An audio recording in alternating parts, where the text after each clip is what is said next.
கோபம் வந்தால் என்னாகும்? ஒரு குட்டி ஸ்டோரி பார்க்கலாமா? ஒரு ஊரில் ஒரு அம்மா ஒரு அப்பா இருந்தாங்களாம். அவங்களுக்கு டின்டூன்னு ஒரு குட்டி குழந்தை இருந்தாராம்.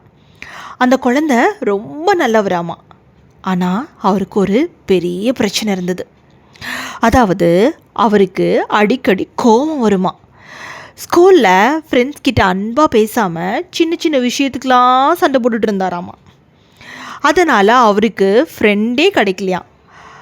ஒரு நாள் அவர் ரொம்ப வருத்தமாக உட்காந்துக்கிட்டு, எனக்கு மட்டும் ஏன் ஃப்ரெண்ட்ஸ் இல்லை அப்படின்னு சொல்லிட்டு ஓன்னு அழுகையே வந்துருச்சான் அவருக்கு சோகத்தில். உடனே அவர் என்ன பண்ணாரா, சரி நம்ம காட் கிட்ட போயிட்டு கேட்கலாம் அப்படின்னு சொல்லிட்டு கடவுளை பார்க்க ஸ்ட்ரைட்டாக போயிட்டாராம். அங்கே போனால் கடவுள் ரொம்ப பிஸியாக ஒர்க் பண்ணிகிட்டே இருந்தாராம்மா.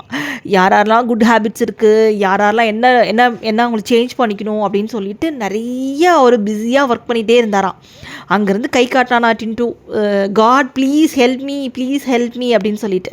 உடனே கடவுள் என்ன பண்ணாராம், யார் அந்த குழந்தை கோவப்பட்டு கத்திக்கிட்டே இருக்கான், கூப்பிடுங்க அவரை அப்படின்னு சொல்லிட்டு கடவுள் சொன்னாராம்.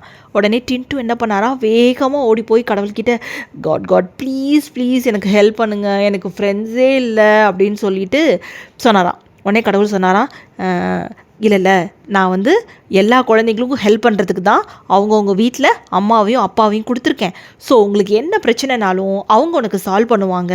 ஸோ நீ என்ன பண்ணணும், எந்த பிரச்சனை வந்தாலும் ஃபஸ்ட்டு அம்மாவை அப்பாக்கிட்டேயும் போய் சொல்யூஷன் கேளு அப்படின்னு சொல்லி அமுச்சு விட்டுட்டாராம்.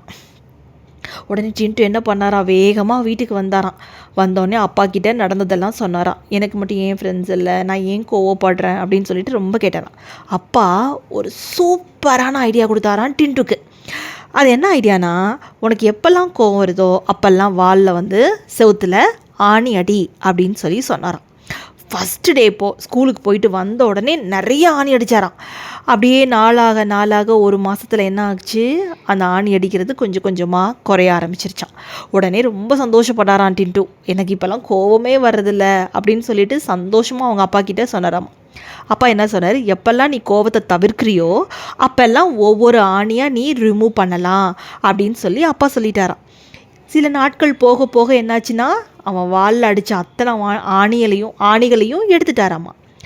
உடனே சந்தோஷம் டின்டூக்கு, அப்பா பாருங்கள் நான் எல்லா ஆணியுமே எடுத்துட்டேன், நான் இப்போ ரொம்ப குட் பாயாக மாறிட்டேன், எனக்கு நிறைய ஃப்ரெண்ட்ஸ் என்கிட்ட இப்போ பேச ஆரம்பிச்சிட்டாங்க அப்படின்னு சொல்லி டின்டூ அவங்க அப்பா கிட்டே சொன்னாராம்.